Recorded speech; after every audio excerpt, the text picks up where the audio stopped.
چھٹا پارہ سورہ مائدہ آیت نمبر 41 سے مضمون شروع ہو رہا ہے۔ اوپر کی آیتوں سے ربط یہ ہے کہ زمین و آسمان کی ہر شے اللہ کی ملکیت ہے۔ کیا آپ کو یہ بات نہیں معلوم؟ اور جب اللہ کی ملکیت ہے تو وہ جس کو چاہے عذاب دے اور جس کی چاہے مغفرت کرے، وہ ہر شے پہ قادر ہے۔ اس قدرت کا اظہار کس طرح ہو؟ یہاں سے خطاب ہے حضرت محمد مصطفیٰ صلی اللہ علیہ وسلم الف الف مرہ بعدد کل ذرہ کی طرف۔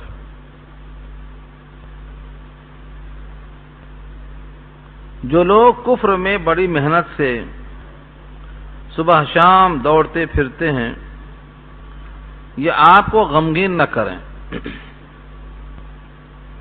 یعنی ان کی حرکتوں سے آپ کو غمزدہ ہونے کی ضرورت نہیں ہے۔ یہ حقیقت میں اپنے منہ سے تو کہتے ہیں آمنا، ہم ایمان لے آئے، حقیقتاً ان کے دل میں ایمان داخل نہیں ہوا۔ وَلَمْ تُؤْمِنْ قُلُوبُهُمْ۔ یہ کون لوگ ہیں اور ان کا کیا مقصد تھا؟ یہ زبان سے آمنا کہنے کے باوجود دل میں ایمان نہ رکھ کر نبی کے پاس کیا لینے آئے تھے؟ اسی کا نام شان نزول ہے۔ پس منظر جب تک نہ معلوم ہو یہ بات سمجھ میں نہیں آتی۔ مدینہ المنورہ میں بنو قریظہ اور بنو نذیر یہودی قبائل آباد تھے۔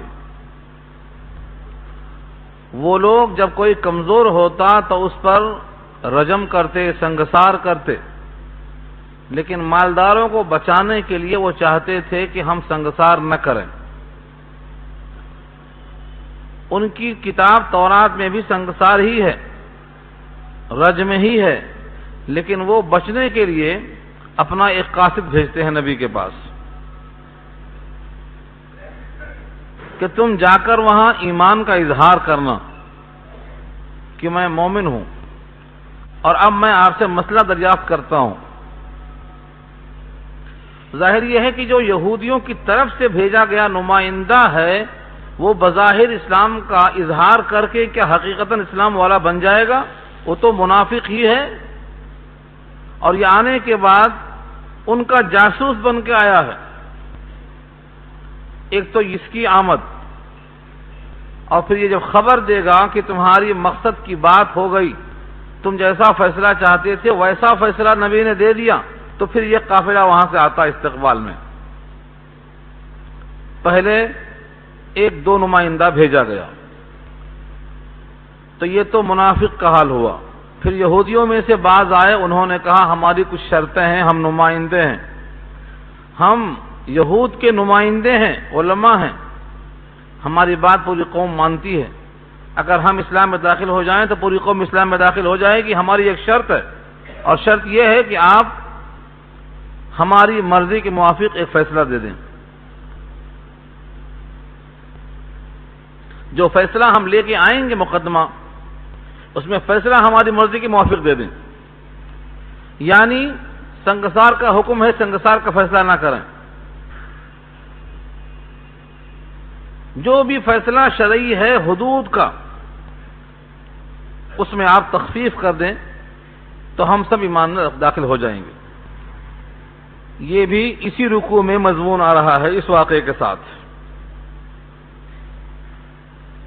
تو یہودی خود آئے اور نمائندہ بھیجا، نہ وہ مومن نہ یہ مومن۔ تحقیقی حال مقصود نہیں ہے کہ چلو ہم حق کی تلاش کرتے ہیں اور حق معلوم ہوا تو اسلام قبول کر لیں گے۔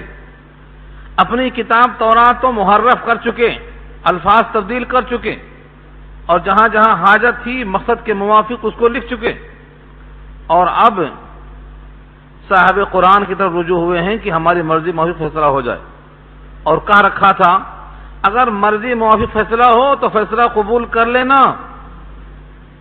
ان اوتیتم فخذوہ کا مطلب یہی ہے، ان اوتیتم ھذا فخذوہ، یعنی اگر یہ سوال کا جواب ملے تو مان لینا، اس کے خلاف سوال کا جواب ملے لم تؤتوه فاحذروا، تو ان سے اجتناب کرنا، بات نہیں ماننا۔ اس کا مطلب یہ ہوا کہ اپنی مرضی کے موافق فیصلہ آئے تو ماننا، ہونا رد کر کے چلے آنا۔ ظاہر یہ ہے کہ یہ شکل سے نبی کا غمزدہ ہونا، غمگین ہونا، متفکر ہونا ایک فطری چیز ہے۔ ایک قافلہ آیا اور ایسی حرکتیں کر کے چلا گیا تو داعی کو اور مبلغ کو ضرور فکر پیدا ہوتی ہے، خصوصاً ایسے داعی کہ جن کے صفات قرآن خود کہتا ہے کہ امت کے لیے گھٹتے تھے جیسے برف پگھلتا ہے، اپنا وجود کھو بیٹھتے تھے، گھٹتا گھٹتا گھٹتا جسم۔ الفاظ قرآن کریم کے ہیں لعلک باخع نفسک، ایسا لگتا ہے کہ آپ اپنے جسم کو گھلا لیں گے۔ فکر مند ہوتے تھے امت کے لیے، اور یہ حرکت دیکھ کر مضطرب ہوئے۔ اس پس منظر میں یہ آیت نازل ہوتی ہے یا ایھا الرسول، اے رسول صلی اللہ علیہ وسلم، لا یحزنک، آپ کو حزن و ملال نہ ہو، غم نہ ہو، لا یحزنک، آپ کو رنج نہ ہو، الذین یسارعون فی الکفر، ان لوگوں کی حرکتوں سے جو کفر میں دوڑ دھوپ کر رہے ہیں۔ یسارعون، سرعا اس کا مادہ ہے دوڑ دھوپ کرنا، یعنی ایمان کے مقابل کفر کے لیے چہل پہل چل رہی ہے، محنت چل رہی ہے۔ من الذین قالوا، ان لوگوں میں سے جنہوں نے کہا آمنا، ہم ایمان لے آئے۔ کیسے کہا؟ عمل سے کہا، عقیدے سے کہا نہیں، بافواہہم، افواہ جمع ہے فوہن کی، اپنے منہ سے کہا۔ آمنا کا لفظ قلب سے کہا ہوتا تو مومن بن جاتے، آمنا کا لفظ عمل سے کہا ہوتا تو مسلم بن جاتے، آمنا کا لفظ صرف زبان سے کہا تو یہ نہ مسلم بنے نہ مومن بنے، یہ منافق بن گئے، کیونکہ وَلَمْ تُؤْمِنْ قُلُوبُهُمْ، ان کے قلوب ابھی ایمان نہیں لائے تھے، ان کے قلوب میں ایمان داخل نہیں ہوا تھا۔ اس کا سب سے واضح مطلب یہ ہوا کہ جب تک کسی کے قلب میں یقین پیدا نہ ہو جائے، ظاہراً زبان سے اقرار کرنے سے مومن نہیں بن جاتا ہو۔ ظاہری اطاعت کیا تو مسلم، اور قلب میں یقین پیدا ہو گیا تو مومن، اور نہ عمل سے ظاہر کرتا ہے نہ قلب میں یقین ہے، صرف زبان سے بولتا چلا گیا تو یہ منافق ہے۔ وَمِنَ الَّذِينَ هَادُوا، اور ان لوگوں میں سے جو یہودی ہیں، سماعون للکذب، سماعون مبالغہ ہے، بہت سنتے ہیں۔ سمع، سین میم عین اس کا مادہ ہے، سمع مانے سنا، سامع سننے والے، سامعین اس کی جمع ہے، اور سماعون بہت زیادہ سننے والے، اس کو ہم کہتے ہیں جاسوس۔ سماعون بہت زیادہ سنتے ہیں، کیا سنتے ہیں؟ للکذب، جھوٹی باتیں، کذب جھوٹی باتیں سننے کے عادی، افواہ سننے کے عادی، لوگوں کی غیبت سننے کے عادی، برائیاں سننے کے عادی، لوگوں کے عیوب سننے کے عادی، تجسس کرتے ہیں اسی کے۔ معلوم یہ ہوا کہ ایسوں کی فطرت خراب ہو جاتی ہے، ان کو مزہ آتا ہے برائیوں میں۔ سماعون للکذب، سماعون لقوم آخرین، سنتے ہیں دوسری قوم کی خاطر، اپنے واسطے سنتے نہیں، نبی کی بات سنتے ہیں دوسروں کو منتقل کرنے کے لیے، اللہ کے کلام کو سنتے ہیں دوسروں کے پاس منتقل کرنے کے لیے، نبی کے احوال سنتے ہیں لوگوں کو بتانے کے واسطے، کیوں ایسا ایسا یہاں ہو رہا ہے، ایک جاسوسی ہے یہ۔ لقوم آخرین، اللہ خود فرماتے ہیں لقوم آخرین، کوئی یہ سمجھے کہ بعد میں یہ پیدا ہوگی، نہیں، پیدا ہو چکی، لم یاتوک، ابھی وہ لوگ آپ کے پاس نہیں آئے ہیں، جب یہ خبر دیں گے کہ ہاں مرضی موافق فتویٰ مل گیا، آ جاؤ، تب قافلہ آئے گا، اور خبر دیں گے کہ فتویٰ مرضی کے خلاف جا رہا ہے تو کوئی بھی نہیں آئے گا۔ لم یاتوک، اتنا واضح لفظ ہے اللہ کی طرف سے۔ جن کی جاسوسی کرتے ہیں وہ جاسوس ابھی آپ کے پاس نہیں آئے، مرضی موافق سگنل جائے گا تو آئیں گے، نہیں تو نہیں آئیں گے۔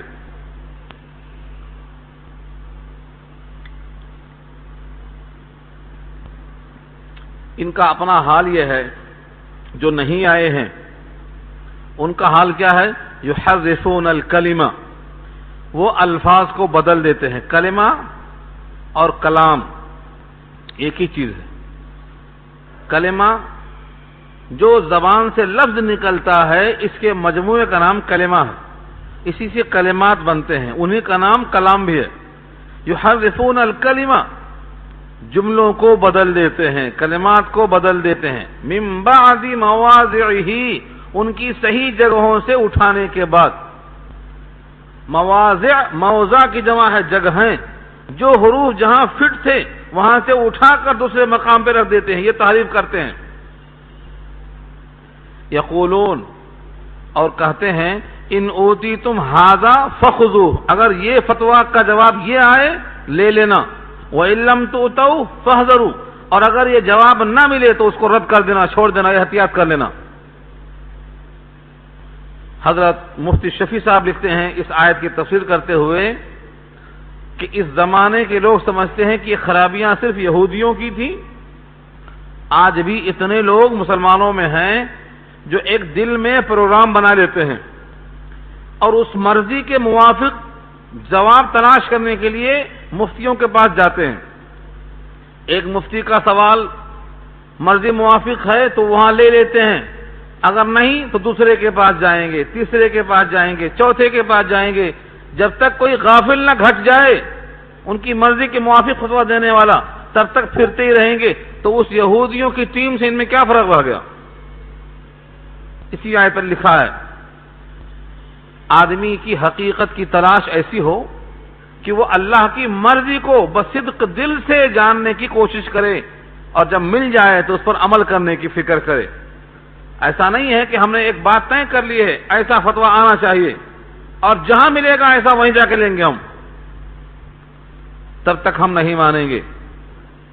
اس کا نام ہٹ دھرمی ہے، اس کا نام یہودیت ہے. اس تمام عمل کے اوپر ایک تبصرہ تھا، وَمَن يُرِدِ اللَّهُ فِتْنَتَهُ فَلَن تَمْلِكَ لَهُ مِنَ اللَّهِ شَيْئًا، جس کے لیے اللہ ارادہ فرما لے کہ اس کو فتنے میں ڈالنا ہے، ہرگز تم نہیں مالک ہو اس کے لیے اللہ کے مقابلے میں کچھ بھی. یعنی ایسا در بدر خواہشات کے لیے پھرتے رہنا در حقیقت اللہ کی طرف سے فتنہ اور آزمائش ہے. یعنی حق کے قبول کرنے کی توفیق نہیں ہو رہی ہے، حق کے ماننے کی استعداد نہیں ہو رہی ہے، اسی لیے در ادھر پھر رہا ہے. یہ کیا ہے؟ یہ فتنہ. جب تک اسباب خیر جمع نہ ہو جائیں آدمی عمل پر نہیں آتا، توفیق یزدی شامل نہ ہو جائے تب تک عمل کی توفیق نہیں ہوتی ہے. اور یہ توفیق کا نہ ہونا، خواہشات کے موافق کی تلاش کرنا، در حقیقت اللہ کی آزمائش ہے. اللہ فرماتے ہیں اولئک الذین لم یرد اللہ ان یطہر قلوبہم، یہ وہی لوگ ہیں کہ اللہ نے ارادہ نہیں کیا ہے کہ ان کے قلوب کو پاک کریں. ان کے قلوب کو پاک کریں اللہ نہیں چاہتے. اب آپ سوال کر سکتے ہیں کہ جب اللہ ہی نہیں چاہتے تو ہم کیا کریں؟ تقدیر کی بات یہاں نہیں لانا، لیکن ذہن میں سوال پیدا ہو جاتا ہے عام لوگوں کے، جب تک بندہ برائی کا عزم نہیں کرتا تب تک توفیق سلب نہیں ہوتی. ہاں یاد رکھ لو اس کو، اللہ نے برابر ہر ایک کو توفیق دی ہے. پیدائش کے موقع پر قوت اور ودیعت دونوں چیزیں کی ہیں. کون سی قوت؟ خیر اور شر دونوں. فَأَلْهَمَهَا فُجُورَهَا وَتَقْوَاهَا، یہ ہر بندے کے لیے ہے. الہام کیا اللہ نے تقوی بھی فجور بھی. اور جب ذرا سمجھدار ہوا وَهَدَيْنَاهُ النَّجْدَيْنِ، نجدین دونوں راستے، یہ خیر یہ شر. اس کے بعد اور آگے بڑھا تو اللہ تعالیٰ نے اسے قوت فکریہ دیا، انبیاء کرام کو بھیجا، کتابیں دی، اس کی فطرت میں کوئی چیز نہیں رکھا. لیکن جب بندہ گناہ کی طرف عزم کرتا ہے تو جدھر جاتا ہے اسے چھوڑ دیتے ہیں اس کی طرف. تو پہلے بندہ عزم کرتا ہے تب جا کے توفیق اس کی سلب ہوتی ہے. جیسا کہ سورہ بقرہ میں آپ سن چکے ہیں، ختم اللہ علی قلوبہم وعلی سمعہم وعلی ابصارہم غشاوہ، ختم کیا، مہر لگا دیا. کیوں لگایا؟ اس کی علت کیا ہے؟ کہیں آئے گا بما کانوا یکسبون، کہیں آئے گا بما کانوا یعملون. جو وہ کرتے تھے گندے کام. اور حدیث میں اس کی وضاحت آ چکی ہے کہ ایک گناہ کرتا، ایک سیاہ نقطہ پڑ جاتا، پھر گناہ کیا، پھر نقطہ پڑتا، یہاں تک کہ نقطے پڑھتے پڑھتے پورا قلب سیاہ ہو جاتا، اب اس میں حق کے داخلے کی گنجائش باقی نہیں رہتی. یہ مراد ہے. جب آدمی کی شرارت اتنی بڑھ جاتی ہے کہ برائیوں پر مائل ہو جاتا، غلطی پہ غلطی کرتا، تو اللہ اس کے توفیق کو سلب کر لیتے ہیں. تو یہ لوگ ہیں کہ جن کو پاک کرنے کا، ان کے قلوب کی صفائی کا اللہ نے ارادہ نہیں کیا. لہم فی الدنیا خزی، ان کے لیے دنیا میں رسوائی ہے. وَلَهُمْ فِي الْآخِرَةِ عَذَابٌ عَظِيمٌ، اور ان کے لیے آخرت میں عذاب ہے بہت بڑا. یہ پوری ایک آیت ہوئی. اس ایک آیت میں ہمیں چند باتیں معلوم ہوئیں. پہلی بات معلوم ہوئی کہ کفر ایمان کے خلاف کتنا ہی کوشش کر لے، ہمیں غم کرنے کی ضرورت نہیں ہے، ہاں اپنا کام کرتے رہنا. آج کیا ہو رہا ہے؟ ہم کام چھوڑ کے بیٹھ گئے، غم کرتے ہوئے بیٹھے ہیں، ماتم کرتے ہوئے، اب کیا ہوگا، اب کیا ہوگا. یہ حکم نہیں ہے. حکم کیا ہے؟ اے رسول آپ غمزدہ نہ ہوں کافروں کی حرکتوں سے، یعنی یہ ہمارا ذمہ ہے، اس کو ہم دیکھ لیں گے.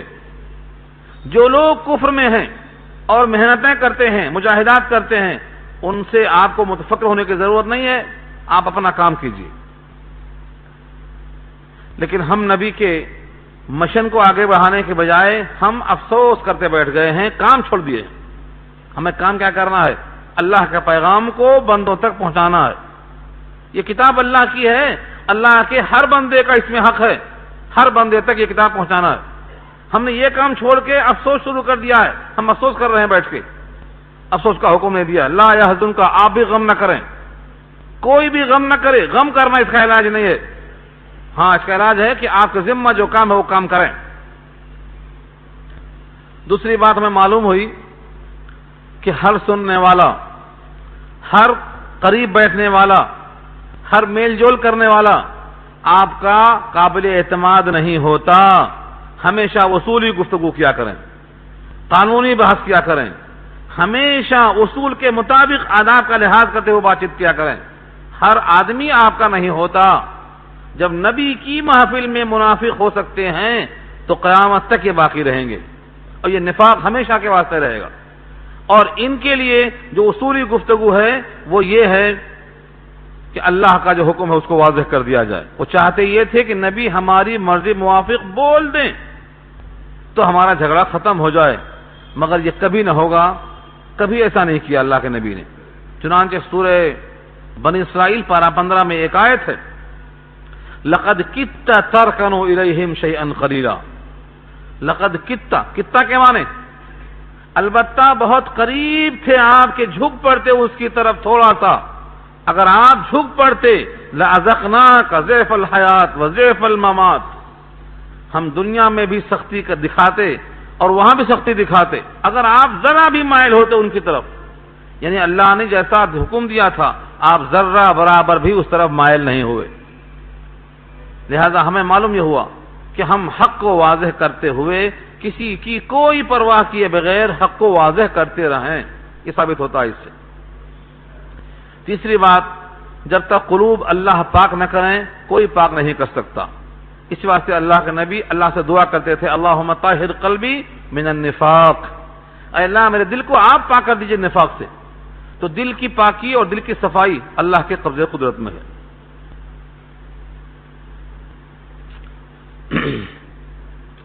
انہی کے ایک صفات کا اعادہ ہو رہا ہے.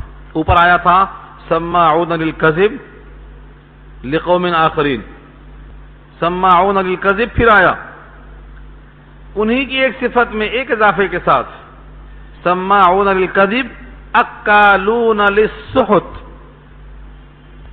یہ یہودیوں کی صفت تھی. سماعون تو آپ سن چکے، سماعون بہت سننے والے، عادی ہیں للکذب، جھوٹی باتوں کے. اور ایک عادت کیا لگی ہے، اکالون للسحت. اکال مبالغہ ہے، جیسے قول سے قوال ویسے عاقل سے اکال، بہت کھانے والے ہیں. کیا چیز؟ سحت. سود کو خوب سمجھو. سود کا ترجمہ عام طور سے لوگوں نے رشوت کیا ہے. رشوت کسی نے ترجمہ عام کر دیا ہے تو حرام کھانے والے. کسی نے سود کے معنی رشوت کہا ہے. تابعین اور صحابہ کے 50 نام ملیں گے آپ کو جنہوں نے ترجمہ کیا ہے رشوت. اس کا لفظی ترجمہ لغت میں آتا ہے سود کے معنی جڑ سے اکھاڑ پھینکنا. جڑ پیر سے کسی کو اکھاڑ دینے کا نام سود آتا ہے, اور اسی معنی میں قرآن نے استعمال کیا ہے فَيُسْحِتَكُمْ بِعَذَابٍ وَقَدْ خَابَ مَنِ افْتَرَى. اللہ تعالیٰ تم کو ایسا عذاب دے گا کہ جڑ پیر سے اکھاڑ کے پھینک دے گا.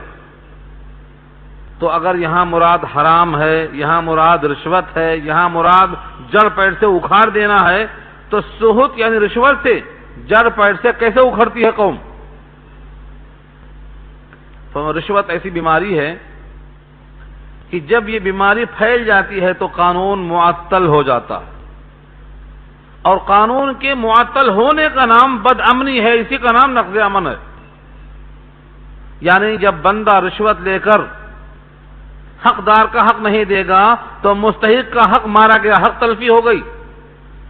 اور جب حق تلفی ہو جائے گی تو تنگ آمد بجنگ آمد, بلی کتے پہ حملہ کر بیٹھتی ہے. اصول ہے یہ. اذا یئس الانسان, جب انسان مایوس ہو جاتا ہے تو وہ ہر کچھ کر بیٹھنے کو تیار ہو جاتا, سب کر بیٹھتا ہے. بلی کو کمرہ بند کر کے ماریں گے آپ تو وہ آپ جھپٹتی ہے. بھاگنے والی بلی جب دیکھتی دروازہ بند, راستہ نہیں, تو آپ کے اوپر کود پڑتی ہے. تو جب کسی کا حق مارا جائے گا تو حق مارا جانا ایک اس کو گھٹنا ہے. گھٹتے گھٹتے ایک ایسا وقت آئے گا کہ وہ اب کہے گا اب تو مرنا ہی بہتر ہے, پھر حملہ کر بیٹھتا ہے وہ.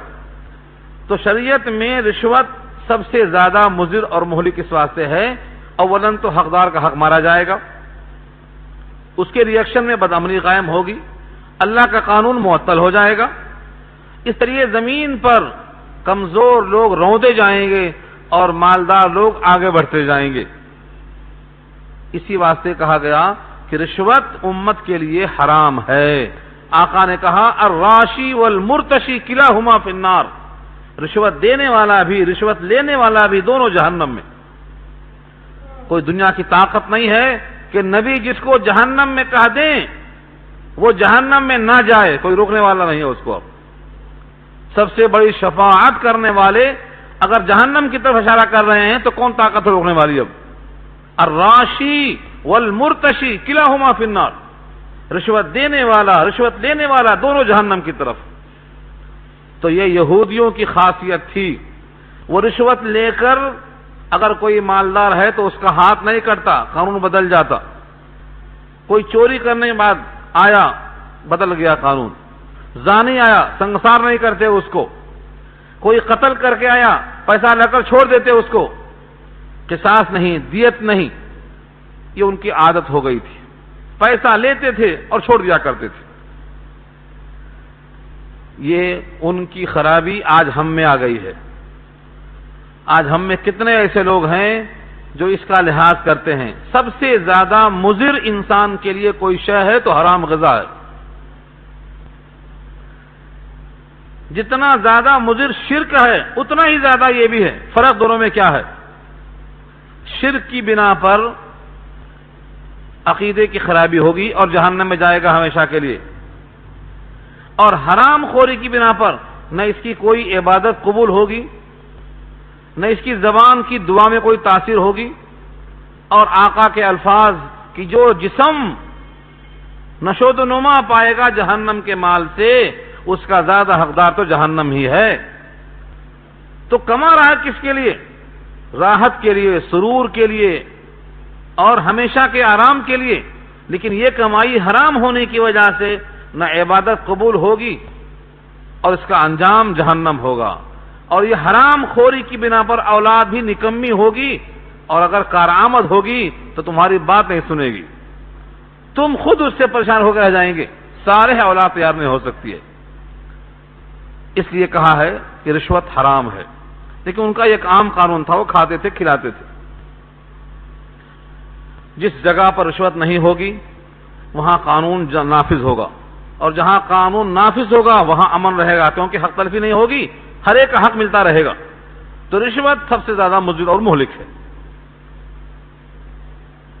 سماعون للکذب، جھوٹی باتیں سننے کے عادی، اکالون للسحت، حرام کھانے کے عادی۔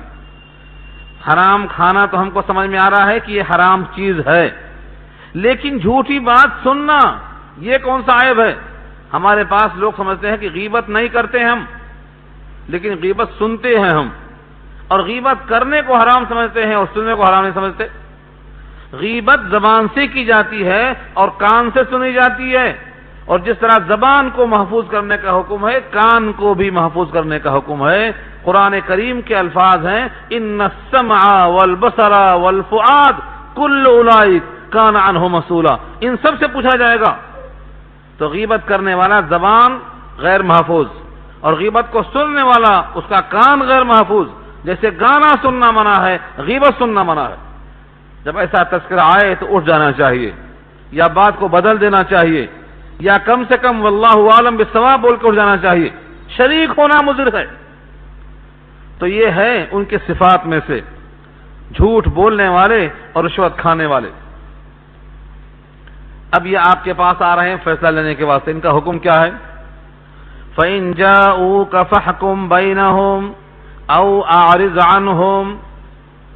اس پر تو اتنا طویل کلام ہے، آپ سوچتے ہوں گے کیسے؟ جملہ بہت مختصر ہے۔ یہ جھوٹ ہی بات سننے والے اور حرام اور رشوت کھانے والے، فَإِن جَاءُوكَ، اگر آپ کے پاس آئیں، فَاحْكُم، تو ان کے درمیان فیصلہ کر دیں، بینہم، ان کے درمیان، او اعرض عنہم، یا ان سے اعراض کر جائیں اور فیصلہ نہ لیں۔ وَإِن تُعْرِضْ عَنْهُمْ فَلَنْ يَضُرُّوكَ شَيْئًا، اگر آپ ان سے ٹال جائیں اور ان کا فیصلہ نہ کریں، ان کے درمیان حکم اور جج نہ بنیں، تو وہ آپ کو نقصان نہیں پہنچا سکتے۔ اس میں 3 باتیں کہی جا رہی ہیں۔ ایسے لوگ آپ کے پاس آئیں جو جھوٹے ہیں اور رشوت خور ہیں، تو آپ کے ذمہ فیصلہ کرنا واجب نہیں ہے، آپ ان کے حکم بن جائیں ضروری نہیں ہے۔ کیوں ضروری نہیں ہے؟ دوسری آیت آئی ہے کہ جب آپ فیصلہ کریں تو حق کے مطابق کریں، اور جو بھی آپ کے پاس آئیں ان کے درمیان فیصلہ کر دیں۔ اور یہاں حکم یہ ہے کہ فیصلہ کریں یا نہ کریں، آپ کو دونوں اختیار ہے۔ 2 قسم کے لوگ ہوتے ہیں، ایک وہ قسم کے لوگ جن میں فیصلہ کرنا ضروری ہوتا ہے، چاہے وہ مومن ہوں، مسلم ہوں، کافر ہوں، ذمی ہوں۔ حدود سلطنت میں رہنے والے ہر آدمی کے واسطے جنرل قانون ہوتا ہے ایک، مثلا چور کا ہاتھ کاٹنا، چور کا ہاتھ کاٹنے کا یہ قانون ہے، اس کے واسطے کوئی شرط نہیں ہے کہ وہ مسلمان ہو کہ نہ ہو، اسلام مانتا ہو یا نہ مانتا ہو، آپ کے فیصلے پر اطمینان کرتا ہو یا نہ کرتا ہو، ایک عام قانون ہے سارے انسانوں کے لیے، چور کا ہاتھ کاٹا جائے۔ اس قسم کا اگر فیصلہ ہے تب تو فیصلہ کرنا ضروری ہے۔ اور دوسرا فیصلہ ہوتا ہے جو ان کے آپس کے درمیان کا ہوتا ہے، مثلا معاشرتی فیصلہ، جیسے یہود ہیں، نصارہ ہیں، ان کے ہاں بہت سی چیزیں رائج تھیں جو ہمارے پاس منع ہیں، مثلا بھانجی سے نکاح کرنا، آج بھی آندھرا کے بہت سے علاقے میں نکاح ہوتا بھانجی سے، اسلام کے اندر منع ہے۔ یہود کے ہاں خود جائز تھا یہ بھانجی سے نکاح کرنا، بلکہ اور آگے لکھا ہے مفسرین نے، میں بول نہیں سکتا ہوں ان چیزوں کو، بیٹی سے نکاح کرنا اور ماں سے نکاح کرنا ان کے ہاں ممنوع نہیں تھا۔ تو ایسے اگر فیصلے آ جائیں تو کیا نبی کیا کریں؟ فیصلہ کریں گے؟ اس کے بارے میں نہیں کریں گے۔ یہ لکھا ہوا ہے کہ ان کے مذہب کے مطابق ہی فیصلہ کر دیں۔ اگر ان کے مذہب کے مطابق فیصلہ کر دیں گے تو اسلام کے خلاف فیصلہ ہوگا۔ اسلام کے خلاف فیصلہ کرنا نہ نبی کے لیے مناسب ہے، نہ نبی کے امتی کے واسطے مناسب ہے۔ اس لیے آپ ایسے موقع فیصلہ کرنے کے بجائے ٹال جائیں، یعنی تم اپنے علماء کے پاس جاؤ، تم اپنے پادریوں کے پاس جاؤ، تم اپنے راہبوں کے پاس جاؤ، تم جن کو پیشوا مانتے ہو ان کے پاس جاؤ۔ اگر تم ہم کو پیشوا مانتے ہو تو ہمارا قانون مانو، پہلے کلمہ پڑھو، اسلام میں داخل ہو، ہم فیصلہ کرتے۔ تو یہ نبی کو اختیار ہے۔ اگر ایسے لوگ آئیں تو ان کے درمیان آپ فیصلہ کریں یا اعراض کریں ان سے، آپ کو اختیار ہے۔ اختیار کس مسئلے میں ہے؟ جب ان کا وہ فیصلہ ٹکراتا ہو شریعت سے۔ مثال کے طور پر ایک آدمی نکاح کر کے آ گیا اپنی بھانجی سے، اسلام میں وہ گنجائش نہیں ہے، اس کا نکاح ہوا ہی نہیں سرے سے ہمارے پاس، اور وہاں حالت ہے کہ اس کے 4 بچے ہیں، کیا کریں گے آپ؟ اگر وہ اسلام کو قبول کر لیتا ہے تو اس کو فوراً طلاق ہو جائے گی، اور اسلام قبول کرتا ہی نہیں ہے تو اس کا مطلب ہمارے فیصلے کو مانتا ہی نہیں ہے۔ جب فیصلے کو مانتا ہی نہیں ہے تو فیصلہ ہم کیوں کریں؟ اسی واسطے کہا گیا ہے کہ جو قاضی بنایا گیا وہ بغیر چھری کے ذبح کیا گیا۔ ہاں، من قضیا ذبح بغیر سکین، قاضی کے واسطے اتنا آسان نہیں ہے۔ تو اس آیت میں 2 باتیں کہیں، اگر ایسے لوگ آپ کے پاس آئیں، فَإِن جَاءُوكَ، آئیں آپ کے پاس، فَحْكُم بَيْنَهُمْ، تو ان میں آپ فیصلہ کر دیں، او اعرض عنہم، یا ان کے درمیان ان سے اعراض کر جائیں، یعنی تمہارے جو بڑے ہیں ان سے جا کے پوچھ لو۔ ہمارے پاس بھی اب یہ حالت آ گئی ہے، مسلمانوں میں اتنے فرقے، اتنے تفرقے، ایک کچھ بولتا ہے ایک کچھ بولتا۔ اگر حقیقت کی تلاش ہے تو سب سے بڑی کتاب قرآن کریم ہے، اس میں امت کا اجماع ہے۔ پہلے قرآن کریم میں تلاش کر لو، پھر سنت نبوی کے اندر تلاش کر لو۔ اگر حقیقت کا اعتراف کرنا ہے تو یہاں سے شروع کرو بحث کو، اجتماعیت اسی میں ہوگی۔ قرآن کریم میں خوبی ہے کہ سارے انسانوں کو جمع کر سکتی ہے، اور کسی کتاب میں خوبی نہیں ہے۔ قرآن کریم میں اللہ نے جامع وصف رکھا ہے یہ کہ سب کے واسطے قابل قبول ہے، کیونکہ اس میں کسی کی حق تلفی نہیں ہے، سب کا حق دلایا ہے، کمزور سے کمزور، مفلس سے مفلس، یہاں تک کہ یتیم ہوں، بیوہ ہوں، کافروں کا بھی احساس رکھا ہے اللہ نے، کافروں کا کیا حق ہے۔ کبھی سوچا ہم نے صرف کہا غیر قوم، چھوڑ دیا اٹھا کے ہم نے۔ غیر قوم کہہ دینا بہت آسان ہے، یہ غیر قوم کیسے ہوتے؟ یہ آدم کی اولاد ہیں، اور آدم نبی تھے، یہ سب کے سب نبی زادے ہیں۔ اگر ایک باپ کے 4 بیٹے ہوں، 2 صحیح ہوں 2 بگڑ جائیں تو ان کو آپ غیر نہیں کہہ سکتے، ان بگڑوں کی فکر کرتے آپ۔ یہ بگڑے ہوئے لوگ ہیں، یہ غیر قوم نہیں ہے، یہ حقوق رکھا ہے اللہ نے ان کے واسطے۔ تو قرآن کریم کی یہ خوبی ہے کہ اس کے ساتھ لوگوں کو جوڑ سکتے ہیں، قریب کر سکتے ہیں۔ آج بھی لوگ سوالات کرتے ہیں، سوال کرنے میں پہلے نیت ہونا چاہیے کہ ہم انشاءاللہ حق کو مانیں گے۔ دوسری نیت یہ ہونا چاہیے کہ ہم حق جاننے کے بعد ٹال مٹول نہیں کریں گے، اور حق ماننے کے بعد اپنی خواہش کے مطابق اس کو ڈھالنے کی فکر نہیں کریں گے، پھر وہ حق کہاں رہا؟ تو اس آیت میں اعتراض، پھر سوال پیدا ہوا کہ اگر یہودیوں کے فیصلے کو آپ نہ کریں، ٹال دیں، تو یہودی بڑے جادوگر ہیں اور یہ آپ کے اوپر جادو کا اثر کریں گے۔ چنانچہ آپ نے پڑھا ہوگا واقعہ، قعقاع ابن حکیم کی روایت ہے، قعقاع ابن حکیم، وہ روایت کرتے ہیں موطا امام مالک کے اندر۔ پہلے یہ یہودی عالم تھے کعب احبار، میں نے سنایا تھا قصہ آپ کو، کعب احبار تورات کے حافظ تھے، جیسے عبداللہ بن سلام حافظ تورات تھے، یہ دونوں اسلام میں داخل ہوئے۔ 8 میں سے صرف 2 اسلام میں داخل ہوئے۔ وہ 8 کون تھے؟ جو سردار تھے یہودیوں کے، عبداللہ بن سلام اور کعب احبار۔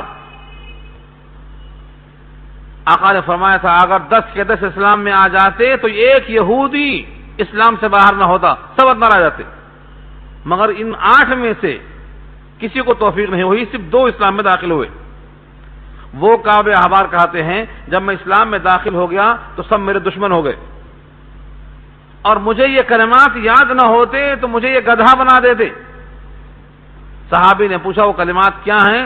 تو پڑھ کے سنایا، اعوذ بوجہ اللہ العظیم الذی لیس بشیء اعظم منہ وبکلمات اللہ التامات التي لا يجاوزهن بر ولا فاجر وباسماء الله الحسنى كلها ما علمت منها وما لم اعلم من شر ما خلق وبرع وزرع۔ میں یہ الفاظ پڑھ لیتا ہوں، صبح ایک بار شام ایک بار، تو میں ان کے شر سے بچ جاتا ہوں۔ تو یہ کلمات تعوذ امام مالک کہتے ہیں باب التعوذ عند النوم میں کہ یہ کلمات سے انسان محفوظ ہو جاتا ہے۔ بتانا یہ ہے کہ اگر آپ اعراض کر جائیں، فیصلہ نہ کریں تو یہودی آپ کے خلاف ہو جائیں تو شاید آپ کو ضرر پہنچائیں گے، اندیشہ ہو جائے۔ اللہ فرماتے ہیں اس کا حل وَإِن تُعْرِضْ عَنْهُمْ فَلَن يَضُرُّوكَ شَيْئًا، وہ آپ کو ہرگز ضرر نہیں پہنچا سکتے کچھ بھی۔ چنانچہ یہودیوں نے جب جب سازش کی ضرر پہنچانے کے لیے، فرشتہ فوراً پہنچ جاتا۔ جیسا خیبر میں آپ تشریف لے گئے تھے، خون بہا کے واسطے قریظہ میں گئے تھے، کہا ٹھیک ہے بیٹھیے اب بھی جاتا ہوں، خلوص سے بٹھا دیا نیچے اور ہاتھوں میں لگا دیا، اور کے اوپر سے جا کے پتھر ڈالیں چٹنی ہو جائیں آپ۔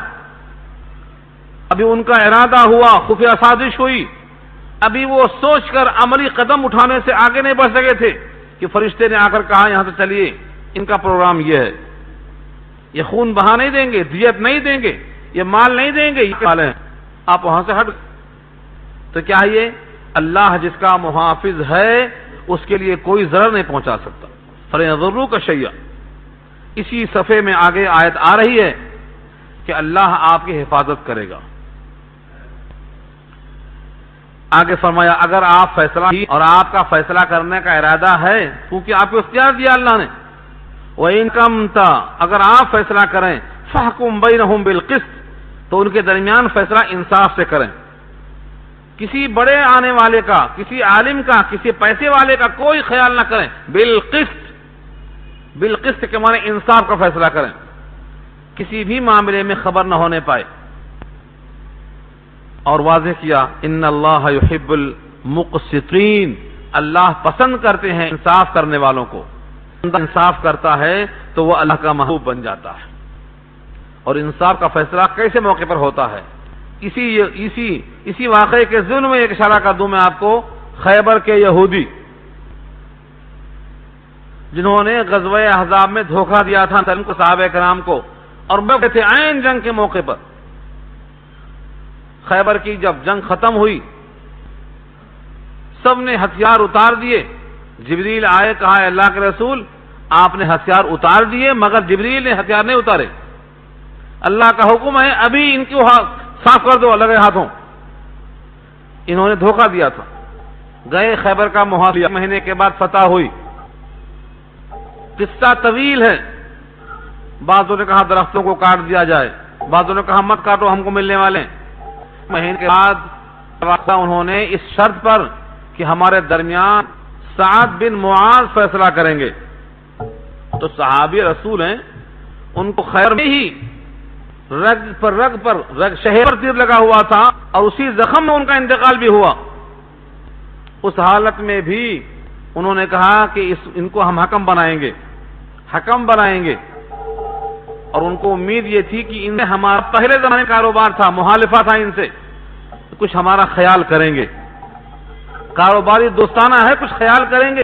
اللہ نے کہا ٹھیک ہے، اگر تم کو کاروبار کی پر سعد بن معاذ پہ بھروسہ ہے تو میں تو ہوں، میرا وہ تو امتی ہے، مجھے بھروسہ نہیں، چلو قبول کر لیتا ہوں میں، چلو سعد پاس، سعد کریں گے اس کا۔ حضرت سعد نے کیا کہا فیصلہ؟ جتنے لڑنے کے لائق ہیں انہیں قتل جائے، اور جتنے بچے عورتیں ہیں مال ہے سب مال غنیمت تبدیل کر دیا جائے۔ یہ ان کا فیصلہ ہوا۔ آپ نے جب فیصلہ سنا تو کہا تم نے فیصلہ کیا ہے وہی فیصلہ جو اللہ کا فیصلہ ہے۔ تو ایسے موقع پر جب آدمی کی جان جا رہی ہے لیکن اس کے سامنے آخرت ہے، اللہ قرب ہے، نبی کی محبت ہے، انصاف کا ہے، کوئی پرواہ نہیں کرتا۔ انصاف کے فیصلے پر بہت سے واقعات ملیں گے آپ۔ اور آگے اللہ نے منفی انداز سے سوال کیا ہے، وَكَيْفَ يُحَكِّمُونَكَ وَعِنْدَهُمُ التَّوْرَاةُ فِيهَا حُكْمُ اللَّهِ، اور آپ کیسے فیصلہ کریں گے؟ وَكَيْفَ يُحَكِّمُونَكَ، اور وہ لوگ آپ فیصلہ کرانے سے کیسے آ سکتے جب خود تورات موجود ہے اور اس میں اللہ کا حکم اور فیصلہ موجود ہے؟ اگر یہ حکم اللہ کا ماننے والے ہوتے تو اللہ کا فیصلہ موجود ہے، اسے چھوڑ کر آپ کے پاس کیوں آئے؟ معلوم یہ ہوا یہ اللہ کا فیصلہ چاہتے نہیں، ورنہ تورات میں لکھا ہوا اللہ کا فیصلہ ان کے واسطے کافی تھا۔ یہ آپ کے پاس اس واسطے آئے ہیں کہ آپ فیصلہ ان کی مرضی کے موافق کو ان ساتھ دیں، تو ان کا آنا بیکار ہوا، یہ کسی کام کے نہیں ہے۔ وَكَيْفَ يُحَكِّمُونَكَ، اور کیسے وہ آپ کو حکم بنا سکتے ہیں، یعنی وہ آپ سے فیصلہ کیسے لے سکتے ہیں. وَعِندَهُمُ التَّوْرَاۃ، حالانکہ ان کے پاس تورات موجود ہے. فِيهَا حُکْمُ اللَّهِ، اس میں اللہ کا حکم ہے. ثُمَّ تَوَلَّوْا بَعْدَ ذَلِكَ، پھر وہ پلٹ جائیں گے اس کے بعد. پلٹ جائیں گے اس کے بعد یعنی جیسے تورات کے فیصلے سے پلٹ کے یہاں آئے، آپ کے فیصلے سے پلٹ کر مانیں گے. نہ وہاں مانے نہ یہاں مانیں گے. یہ ماننے کے واسطے نہیں آئے ہیں. یعنی آدمی میں اگر ماننے کی قوت ہوتی ہے تو آدمی مانتا ہے، جب تک توفیق نہ ہو. یہ توفیق کیا ہے؟ اللہ کی توفیق، اسباب خیر کا مہیا ہونا. اسباب خیر جب مہیا ہو جائیں گے، اسباب خیر جب مہیا ہو جائیں گے تب جا کے بندہ حق کو قبول کر سکتا ہے، ورنہ قبول نہیں کر سکتا ہے. اللہ نے فیصلہ سنا دیا. اس فیصلے سے وہ لوگ پیٹھ پلٹا کے آئے تھے اور آپ کے فیصلے سے پیٹھ پلٹا کر جائیں گے. اس کا مطلب کیا ہوا؟ وما اولئک بالمؤمنین، اور نہیں ہیں وہ لوگ اعتقاد والے، نہیں ہیں وہ لوگ ایمان والے، نہیں ہیں وہ لوگ ماننے والے. جب وہ کو نہیں مان سکے تو وہ قرآن میں اللہ کا حکم نہیں ماننے والے، یہ خود اپنی خواہشات کی تلاش میں لگے ہوئے. اب سوال یہ ہے کہ تورات میں جو اللہ کا حکم ہے، کیا وہ حکم کافی ہے؟ اس میں کیا کیا احکامات تھے، وہ اتباع کرنا ہمارا ضروری ہے. تو تورات اور انجیل اور قرآن، ان تینوں کا تقابل کرتے ہوئے یہاں آیات ہو رہی ہیں. پہلے تورات کو اللہ نے پیش کیا، انا انزلنا التورات، بے شک ہم نے ہی نازل کیا ہے تورات، فیہا ہدی و نور، اس کتاب میں ہدایت ہے اور نور ہے. نور سے مراد روشنی، جیسے علم کو کہا نور، روشنی کہا. علم کیا ہے؟ نور. یعنی علم سے آدمی کو ظاہر ہوتا ہے کہ حق کیا ہے، باطل کیا، صحیح کیا ہے، غلط کیا ہے. تو تورات میں کیا تھا؟ ہدی و نور، ہدایت ہے اور نور ہے. یحکم بہا، اس کے ذریعے فیصلہ کیا کرتے تھے. کون کون لوگ؟ النبیون. اس سے معلوم یہ ہوا تورات ایک پیغمبر پر نازل ہوئی، لیکن اس کتاب کو فالو کرنے والے نبی گزرے ہیں. حضرت ہارون اسی کتاب کو فالو کرتے رہے، یوشع ابن نون اسی کتاب کو فالو کرتے رہے، کالب اسی کو فالو کرتے رہے. اس کے بعد 70 نبیوں سے زیادہ کو نام آتے ہیں، یہ سب اسی کو قبول کرتے رہے. الذین اسلموا، وہ لوگ جو اطاعت گزار تھے. اسلموا کے معنی اطاعت گزار تھے، یعنی اس کتاب کے فالوورز تھے، اس کتاب پہ ان کا عقیدہ تھا. یہ فیصلہ کس کے لیے کرتے تھے؟ للذین ہادو، یہودیوں کے لیے. گویا وہ کتاب تورات میں اتنی صلاحیت ہے کہ اس کے ذریعے سے لوگ فیصلہ کیا کرتے تھے یہود کے لیے. آج بھی وہ کتاب فیصلے کے لائق تھی، مگر فیصلہ وہاں نہ لے کر یہ لوگ آپ کے پاس آئے ہیں، یہ حقیقت حال ہے. اور فیصلہ کون لیا کرتے تھے؟ نبیوں کے بعد والربانیون والاحبار. ربانیون جمع ہے ربانی کی، اور ربانی نسبت ہے رب کی طرف. جو بندہ رب والا ہے اس کو ربانی کہتے ہیں، اس کی جمع ربانیون، رب والا. اور احبار جمع ہے حبرن کی، حبرن کے معنی عالم. ان دونوں کو سمجھ لو اچھا، اس زمانے کے لحاظ سے بہت ضروری ہے. ربانیون رب والا، جس کو ہم کہتے ہیں عابد و زاہد. عابد و زاہد جس میں زہد اور تقوی زیادہ ہو اس کو ربانی کہتے ہیں، رب والا، جسے اردو میں بولتے ہیں اللہ والا. اللہ والا ہونے کے لیے عالم ہونا شرط نہیں ہے. جو بھی اللہ کے قوانین پر چلتا رہے گا وہ اللہ والا بنے گا. حاجی مہاجر امداد اللہ مکی کوئی عالم تو نہیں تھے، مگر بڑے بڑوں کے شیخ تھے. وہ بڑے بڑوں نے ان کے ہاتھ پر بیعت کیا تھا. تو اہل اللہ میں سے ہونا، اللہ والا ہونے کے لیے عالم ہونا شرط نہیں ہے، لیکن اتنا علم ضروری ہے کہ جس کو بیس بنا کر وہ اللہ والا بن سکے. مثلا حرام و حلال کا علم ہو، فرائض کا علم ہو، کیا ہمارے ذمہ واجب ہے اس کا علم ہو، ہم پر کس کے حقوق واجب ہیں ان کا علم ہو، اللہ کا حق کیسے ادا کیا جائے، رسول کا حق کیسے ادا کیا جائے، قرآن کا حق کیسے ادا کیا جائے، اس زندگی میں حیات کیسے گزاری جائے، وہ اعمال کون سے ہیں جن سے اللہ راضی ہوتا ہے، اور وہ اعمال کون سے ہیں جن سے رب ناراض ہوتا ہے، اتنا تو علم ہونا چاہیے۔ تو یہ ہے مختصر علم۔ گویا علم کے بغیر کوئی عابد زاہد نہیں بن سکتا، لیکن عالم ہونا شرط نہیں ہے اس کے لیے، اتنا علم جو ضروری ہے۔ اگر شریعت کا علم بالکل نہیں ہے تو وہ عابد و زاہد قیامت تک نہیں بن سکتا۔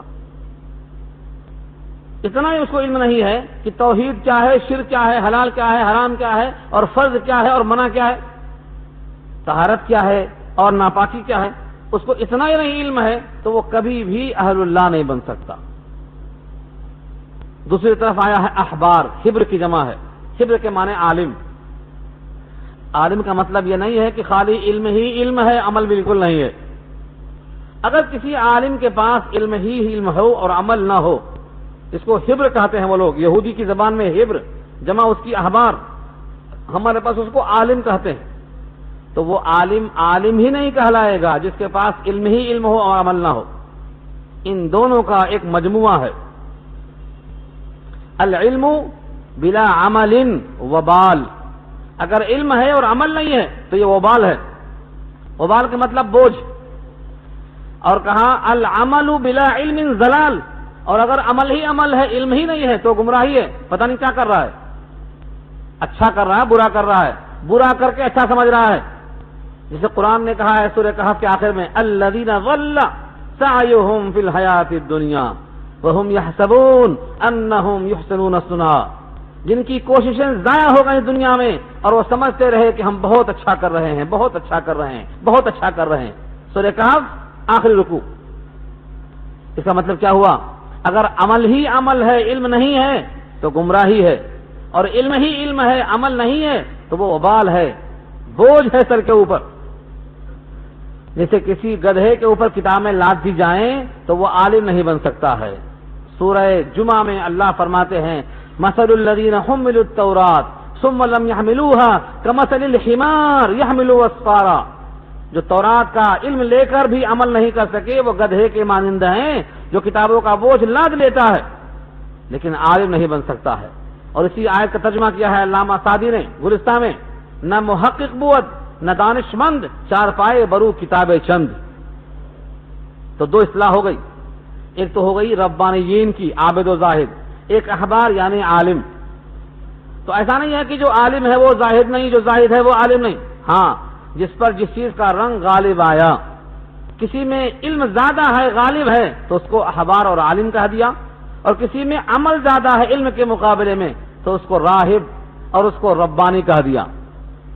جیسے انبیاء کرام سب کے سب اللہ کے محبوب تھے، لیکن کسی میں کوئی صفت غالب آئی تو اس کو وہ لقب دے دیا، کہا ابراہیم اللہ کے خلیل ہیں، خلیل، خلت کا تاج ان کو دیا۔ کون سے نبی خلیل نہیں تھے؟ سب نبی خلیل ہیں، لیکن ان میں نمایاں ہے خلت تو خلیل اللہ کہہ دیا۔ حضرت کلیم موسیٰ کریم اللہ، اس میں کلام غالب ہے، کوہ طور کی یادگار باتیں تو کریم اللہ کہہ دیا۔ حضرت عیسیٰ میں اللہ کے حکم سے چونکہ پیدا ہوئے اس واسطے روح اللہ غالب ہے، روح اللہ کہہ دیا۔ حضرت نوح نے دعا کی، قبول ہوئی، سارا عالم غرق ہوا تو نجیب اللہ کہہ دیا ان کو۔ حضرت آدم کو صفی اللہ کہہ دیا۔ تو جس صفت کو غلبہ دے کر کے کسی کو صادق الوعد کہہ دیا، کسی کو حبیب اللہ کہہ دیا، تو صفتیں جب غالب آتی ہیں تو اس کا وہ نام دے دیا جاتا ہے۔ اس کا مطلب نہیں ہے کہ وہ ایک ہی آدمی حبیب ہے، باقی کوئی حبیب نہیں ہے، صفتوں کا غلبہ دیکھا جاتا ہے۔ تو اس آیت کا حاصل کیا نکلا؟ جتنے بھی رب والے ہیں عابد و زاہد اسی تورات سے علم حاصل کرتے تھے، جتنے احبار تھے نبیوں کی طرح اسی کتاب سے فیصلہ لیا کرتے تھے۔ مطلب یہ ہے کہ وہ کتاب فیصلے کے لائق ہے، لیکن یہ لوگ اس کتاب کو چھوڑ کر آپ کے پاس آئے ہیں۔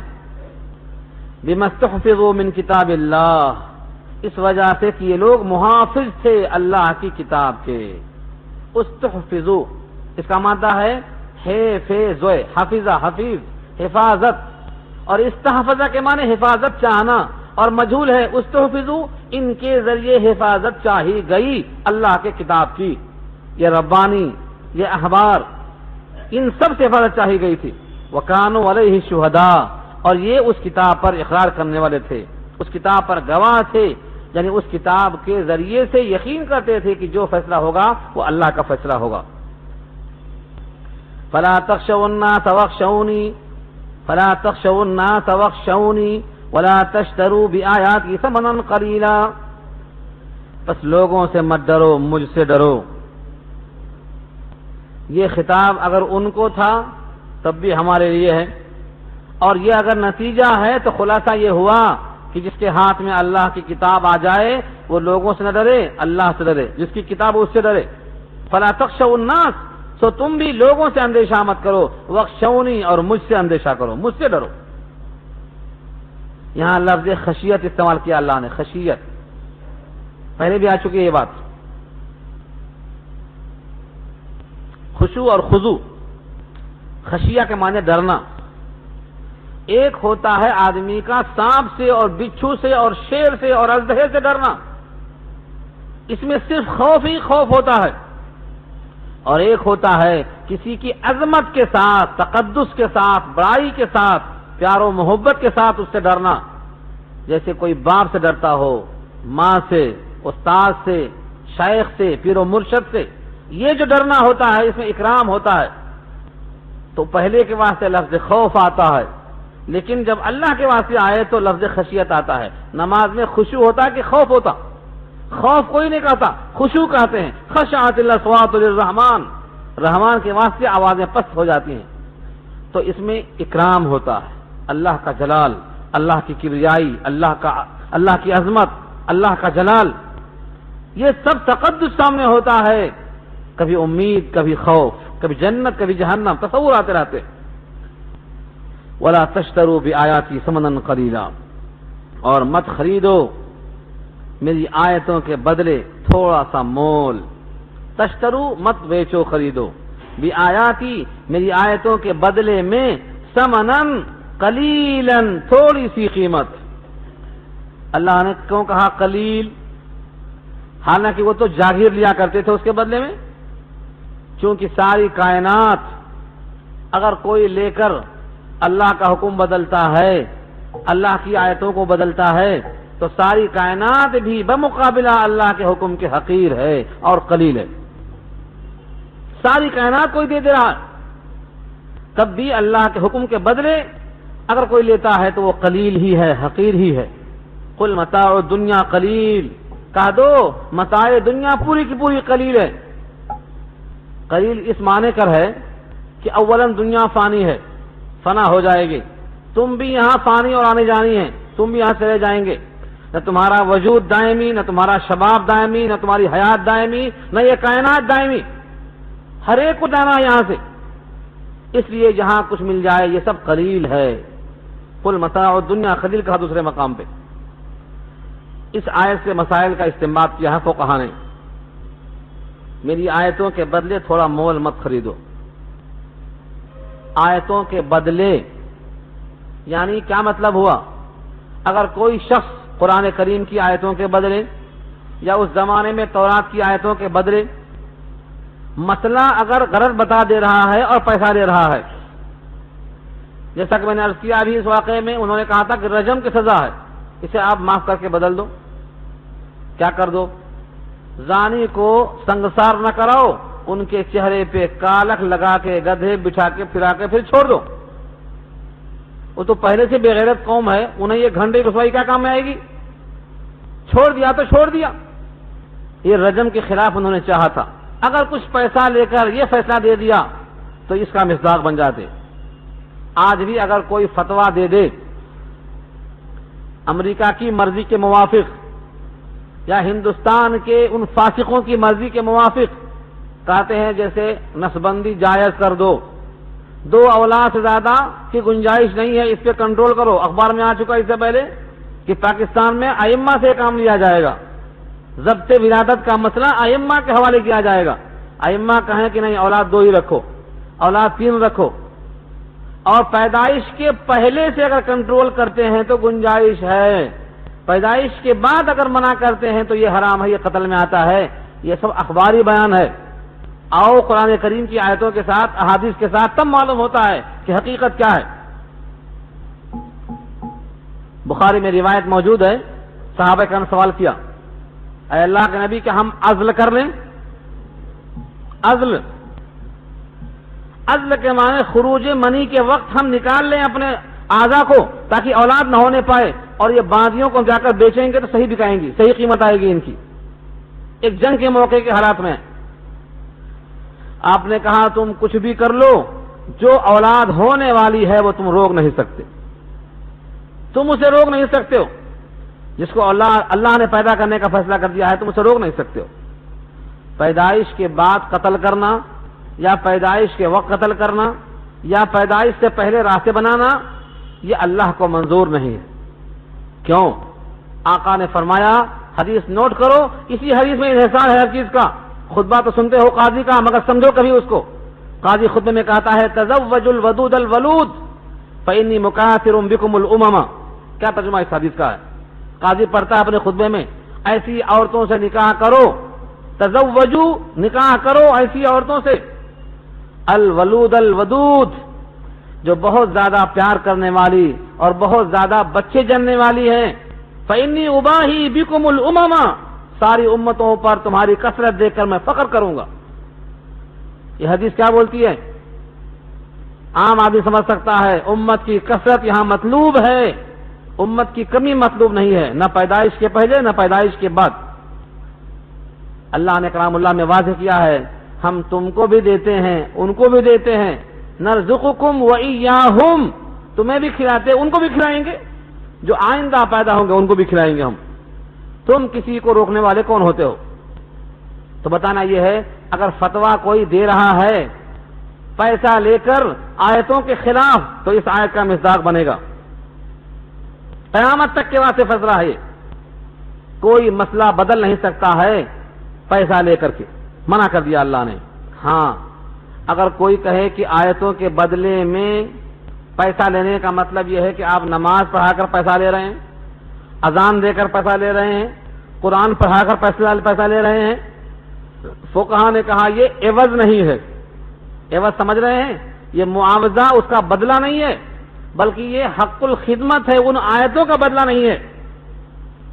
جو وقت لگا ہے اس وقت کی قیمت ہے، یہ آیتوں کو نہیں بدلا ہے، آیتوں کو بدل کر اس کا معاوضہ لینا یہ منع کیا اللہ نے۔ تو فقہاء متاخرین نے کہا ہے جب کوئی آیت کا عوض لے، یعنی آیت کا جو مقصود ہے اس کو بدل دے اور پیسہ لے، یہ اس کا مصداق ہے۔ لہذا جیسا آیت میں مضمون ہے ویسا ہی اگر بیان کرتا ہے تو اپنے وقت کی قیمت لیتا ہے تو یہ حق الخدمت جائز ہے۔ اسی واسطے فقہاء حنفیہ نے اذان کے لیے، امامت کے لیے، تعلیم قرآن کے لیے اجرت کو جائز قرار دیا ہے، متاخرین فقہاء حنفیہ نے، اور شوافع نے تو شروع سے اول تک جائز قرار دیا ہے۔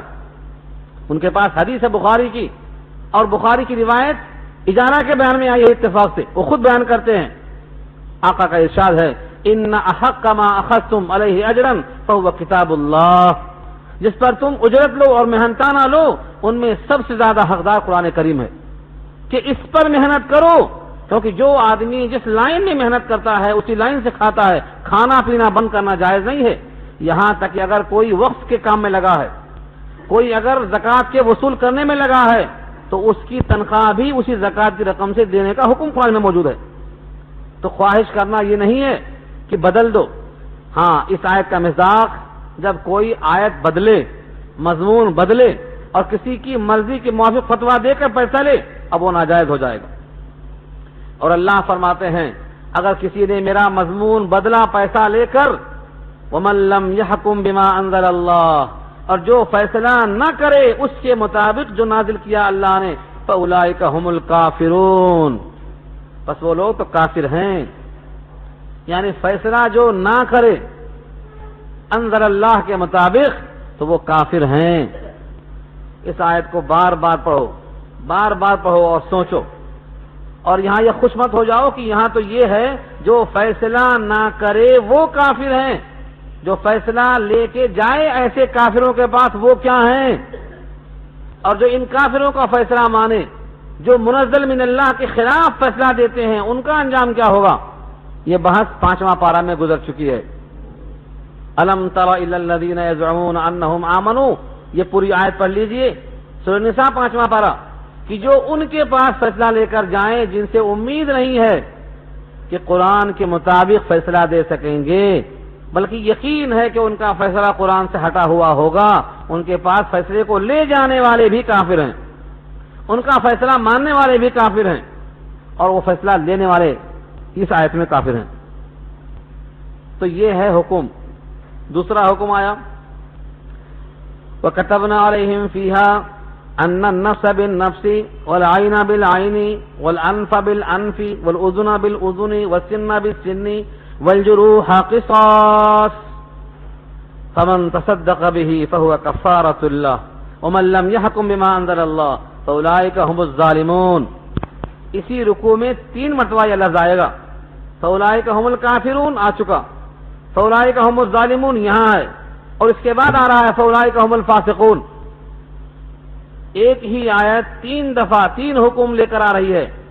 جو اللہ کے نازل شدہ حکم کے مطابق فیصلہ نہ کرے وہ کافر ہیں، وہ ظالم ہیں، وہ فاسق ہیں۔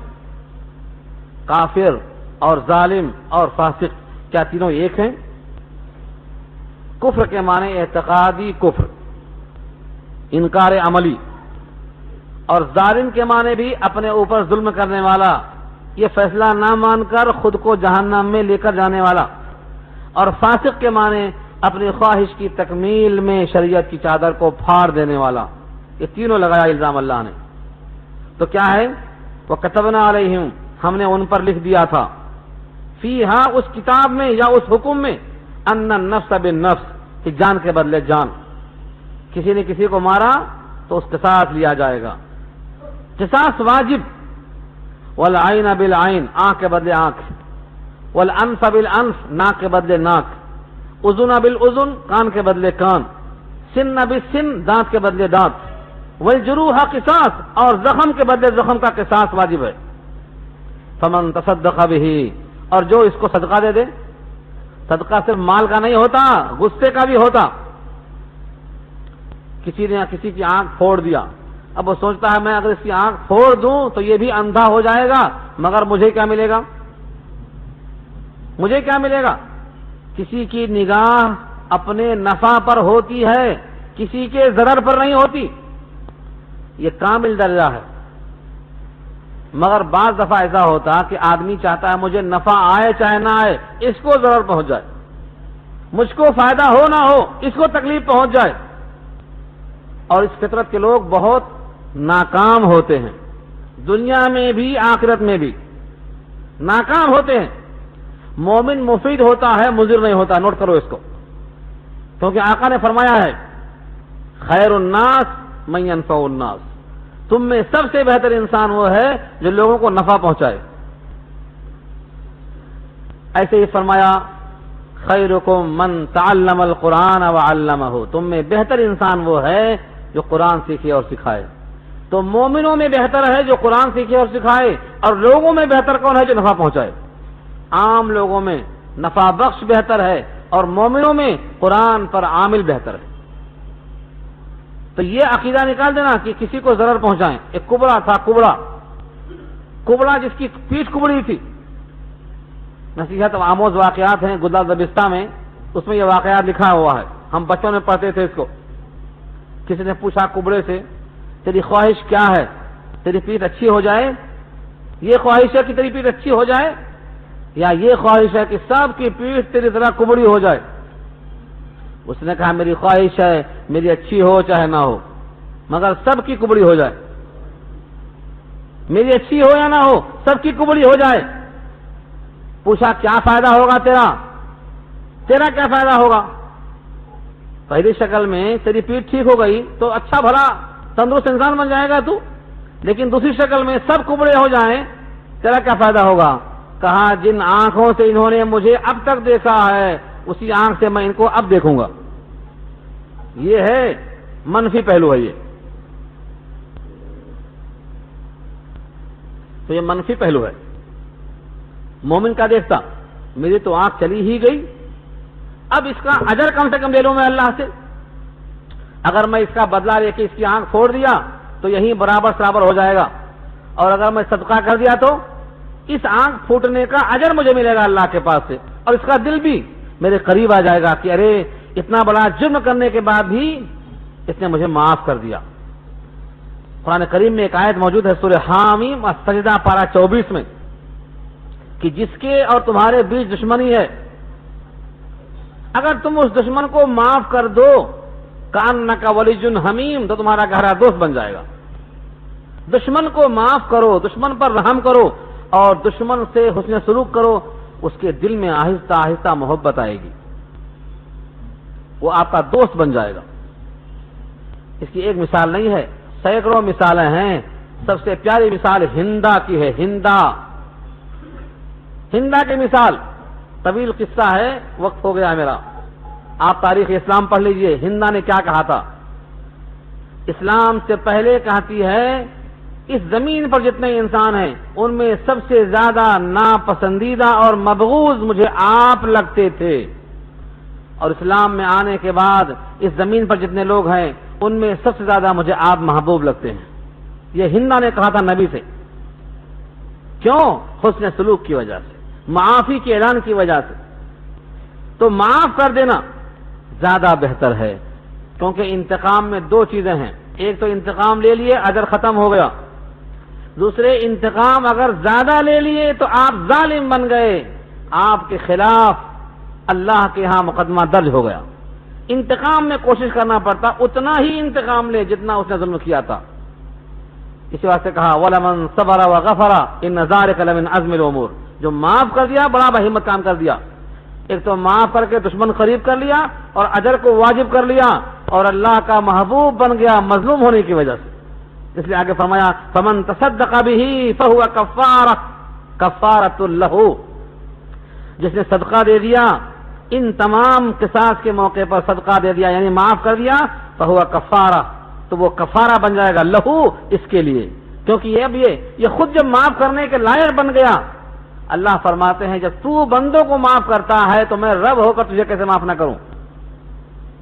چنانچہ آپ سن چکے ہیں قصہ 18واں پارہ سورہ نور کے حوالے سے، جب ابو بکر صدیق نے کہا تھا جنہوں نے الزام لگایا عائشہ پر میں ان کو معاف نہیں کروں گا، کھانا پینا بند کر دوں گا، تو اللہ نے کیا کہا؟